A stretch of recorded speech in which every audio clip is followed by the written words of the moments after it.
ஆண்டவர் இரட்சகரமாக இயேசுவின் இனிதான நாமத்தினால் உங்களை வாழ்த்துகிறேன். நம்முடைய ஆவிக்குரிய சிந்தனைக்காக மத்தேயு எழுதின சுவிசேஷம் 6ஆம் அதிகாரம் 7-8 நான் வாசிக்கிறேன். அன்றும் நீங்கள் ஜெபம் பண்ணும் பொழுது அஞ்ஞானிகளைப் போல வீண் வார்த்தைகளை அளப்பாதையுங்கள். அவர்கள் அதிக வசனிப்பால் தங்கள் ஜெபம் கேட்கப்படும் என்று நினைக்கிறார்கள். அவர்களைப் போல நீங்கள் செய்யாதிருங்கள். உங்கள் பிதாவை நோக்கி நீங்கள் வேண்டிக் கொள்வதற்கு முன்னமே உங்களுக்கு இன்னது தேவை என்று பிதா அறிந்திருக்கிறார். ஜெபம் பண்ணுகிற விதத்தை குறித்து ஆண்டவர் இந்த இடத்திலே சொன்ன காரியத்தை வாசிக்க முடிகிறது. எப்படி என்று சொன்னால், நம்முடைய தேவை என்ன என்பதை நம்முடைய ஆண்டவர் அறிந்திருக்கிறார். எப்படி செய்ய வேண்டும் என்பதை அறிந்திருக்கிறார். எப்பொழுது செய்ய வேண்டும் என்பதை நாம் அறிந்திருக்கிறார். அதனால் அநேக காரியங்களை நாம் என்ன பண்ணுகிறோம், எப்படி ஜெபிக்க வேண்டும் என்று தெரியாமல் சில காரியங்களை ஆண்டவரே நிர்பந்தம் பண்ணுகிறோம். ஆனால் அதை கொடுக்கிறார். பின்பு அது நமக்கு ஆபத்தாக அல்லது நமக்கு நஷ்டமாக, நமக்கு அது வேண்டாத ஒன்றாக மாறிவிடுகிறது. அதனால்தான் சொல்லுகிறார், நீங்கள் ஜெபிக்கும் பொழுது பிதாவின் சித்தத்தின்படி ஆண்டவரே உமக்கு சித்தமானது எங்களுக்கு செய்யும், உமக்கு விருப்பமான அந்த காரியத்தை எங்கள் வாழ்க்கையிலே கொடும் என்று சொல்லி கேட்கும் பொழுது நிச்சயமாக ஆண்டவர் தமது சித்தத்தின்படி, தமது அநாதி தீர்மானத்தின்படி, திட்டத்தின்படி காரியங்களை செய்வார். ஏசாயா 53:19 தான் சொல்கிறது, கர்த்தருக்கு சித்தமானது அவர் கையினால் வாய்க்கும், அவர் அப்படித்தான் செய்கிற தேவன். அந்த நாட்களிலே அநேக நேரம் நாம் சோர்ந்து போய் விடுகிறோம்.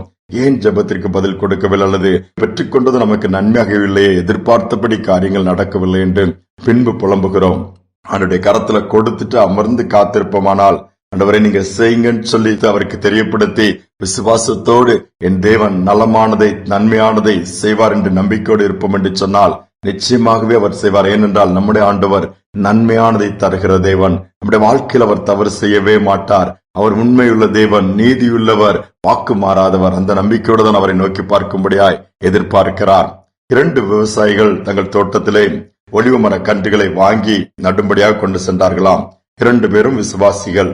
அதிலே ஒருவர் போய் அந்த கன்று எடுத்துட்டு போய் அந்த நிலத்திலே தோண்டி நட்டுவிட்டு ஊக்கமாய் ஜெபம் பண்ண, ஆண்டவரே நல்ல மழை என்று இரவு கொடுங்க என்று சொன்ன உடனே நல்ல மழை இரவு பெஞ்சது. அப்பதான் செடிக்கு தண்ணி போதுமானதா இருக்கும்னு சொல்லிட்டு காலையில வந்து பார்த்தா நல்ல தண்ணி, அப்படி அந்த இடம் எல்லாம் தண்ணீரா நிக்குது.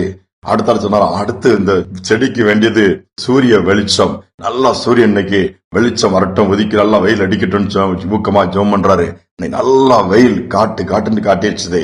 பார்த்தா அந்த இதுல என்ன ஆயிடுச்சுதே, அந்த செடியெல்லாம் கொஞ்சம் ஒரு மாதிரி இருந்துச்சுதே. திருப்ப ஊக்கமா ஜெபம், அந்த இரவு நல்லா பனி பெய்யணும், பனி பெய்யுச்சுன்னா இந்த செடி நல்லா வளரும் அப்படின்னு சொல்லிட்டு ஜெபம் பண்றாரு. நல்ல இரவு பனியை ஆண்டவர் கட்டளையிட்டார். நாட்கள் சென்று பார்த்தா அந்த செடி என்னாச்சுது, அழுகி போய் விட்டது. இவருக்கு ஒண்ணுமே புரியல. செடிக்கு தண்ணி வேணும், சூரிய வெளிச்சம் வேணும், அடுத்தால பனி பெய்ய வச்சோம், என்ன இப்படி இருக்குதுன்னு சொல்லி அவர் புரியவே இல்லை. சரி, இன்னொரு விவசாயி நம்மோட வாங்கினார செடி, இந்த ஒளிவு மரக்கன்று அவர் தோட்டத்துக்கு போறார். போய் அங்க பார்த்தா அவர் செடி நல்லா துளிர் விட்டு அழகா வளர்ந்துருக்குது. ஒண்ணுமே புரியல. என்ன சொல்லி கூப்பிட்டு கேட்கிறாரு, நானும் நல்லா ஜெபம் பண்ணி தான் அந்த செடியை வச்சேன், ஆனா இன்னைக்கு அழுகி போய் பட்டு ஒண்ணு இல்லாம போயிடுச்சுது. உன் செடி அழகா துளிர் விட்டு வளருதுன்னு போது நீ என்ன செய்தா, என்ன பாரி அப்படின்னு கேட்க அவர் சொன்னாரா, நான் ஒண்ணுமே செய்யல, குழிய தோண்டினேன், செடியை நட்டு, ஆண்டவரே நீர் இயற்கை படைத்தவர், நீர் இந்த செடிக்கு என்ன தேவை என்பதை நீர் அறிந்திருக்கிறீர், இதற்கு வேண்டியதை கொடுங்க, நான் வாங்கி வைத்து நடுகிறேன், இது துளிர் விட்டு நன்றாக கனி கொடுக்க வேண்டும், அதுதான் என்னுடைய விருப்பம், நீரும் அதை தான் விரும்புகிறீர், சித்தப்படி செய்யும் என்று ஜபித்து வைத்து தண்ணீரை ஊற்றி நான் விட்டு விட்டேன், அவ்வளவுதான். அழகாக வளர்கிறது. ஏற்ற நேரத்தில் அவைகளுக்கு எல்லாம் ஆண்டவர் கொடுக்கிறார், நடத்துகிறார், வளர்ந்து கொண்டிருக்க சொன்னாராம். ஒருவேளை இது ஒரு செடியை நடுகிற காரியங்கள் இருந்தாலும் இதில் ஒரு உண்மை இருக்கிறது. நம்முடைய வாழ்க்கையில் அநேக நேரத்துக்கு நேரம் நம்முடைய ஜெபத்தை மாற்றுகிறோம், நேரத்துக்கு நேரம் நம்முடைய விண்ணப்பங்கள் மாறுகிறது, நிர்பந்தப்படுத்துகிறோம், இப்படித்தான் பதட்டப்படுகிறோம். அப்படி அல்ல. கர்த்தர் சரியான நேரத்தில் சரியானபடி எல்லாவற்றையும் செய்து வைத்திருக்கிறார். அதன்படி நடத்துவார். அதை நாம் பெற்றுக்கொள்வதற்கு சில காரியங்களுக்கு காத்திருக்க வேண்டியது அவசியமாக இருக்கிறது. சோர்ந்து போகாமல் பிள்ளைகளை குறித்து கவலைப்படுகிறீர்களா, இல்ல உங்களை குறித்து கவலைப்படுகிறீர்களா, எதிர்காலத்தை குறித்து கவலைப்படுகிறீர்களா, இந்த காரியம் என்னமாய் முடியும் தெரியல என்று புலம்புறீங்களா, பயத்தோடு இருக்கிறீங்களா, கலக்கத்தோடு இருக்கிறீங்களா, கைவிடப்பட்ட நிலைமையில இருக்கிறாங்களா, எனக்கு யாருமே இல்லைன்னு சொல்லி புலம்பிட்டு இருக்கிறீங்களா, ஆண்டவர் இருக்கிறார், சிருஷ்டிகர்த்தர் இருக்கிறார், உருவாக்கினவர் இருக்கிறார். தன்னுடைய ஒரே குமாரனாய் கொடுத்த பிதாவாகிய தேவனை நோக்கி கூப்பிடுங்க. குமாரனே ஜீவபலியாய் கொடுத்தவர் நன்மை செய்ய மாட்டாரா? தேச நம்மோடு கூட எப்பவுமே இருக்க விரும்புகிறார். அவருடைய கரத்துல தாழ்த்தி சித்தத்தின்படி செய்யுங்கன்னு சொல்லி இன்னைக்கு எல்லாவற்றையும் அவருடைய கரத்துல கொடுத்து நீங்கள் ஜெபித்து பாருங்க. எல்லாவற்றின் நன்மைக்கு எதுவாய் மாற்றி கொடுப்பார். ஜெபிப்பும் அன்பின் தகப்பனே, புதிய நாளை கொடுத்திருக்கிறீங்க. சமூகத்துல தாழ்த்தி வரோம்பா.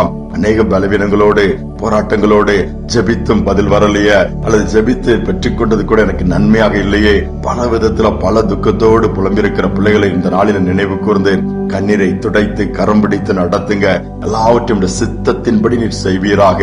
உம்முடைய சித்தத்திற்கு புறம்பான காரியங்கள்லாம் எடுத்து போடுங்க. உம்முடைய விருப்பம் எங்கள் வாழ்க்கையில நிறைவேறட்டும். உம்முடைய ராஜ்யம் வரட்டும். உம்முடைய நாமம் உயர்த்தப்படட்டும். தாழ்த்தி ஒப்புக் கொடுக்கிறேன். துதிகனமையுமே ஏற்றுக்கொள்ளும். இயேசுவின் நாமத்தில் பிதாவே, ஆமேன், ஆமேன். இந்த நாளுக்குரிய காரியங்கள் எல்லாவற்றையும் ஆண்டவருடைய கரத்துல கொடுத்துருங்க.